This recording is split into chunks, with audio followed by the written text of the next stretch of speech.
Bible is nothing but mind of God. దేవుని మనసు Bible అంటే.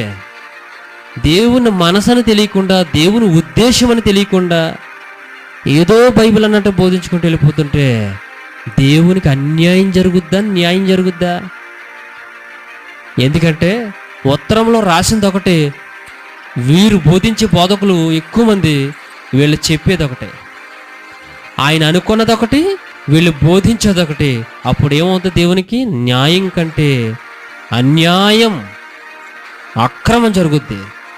అందుకని అక్రమము చేయవారులారా నా యొద్ద నుండి పొండి అన్నాడంటే. వాళ్ళు బోధించారు, ప్రకటించారు, ఎన్నో చేశారు, స్వస్థతలు చేశారు, అద్భుతాలు చేశారు, నేను ప్రార్థన చేస్తేనే తగ్గాయి అని ఎన్నో చెప్పుకున్నారు. బోధన బట్టి చెప్పారు. ప్రభు అన్నాడు, వారిని అక్రమము చేసేవారులారా నా యొద్దకు రావద్దు.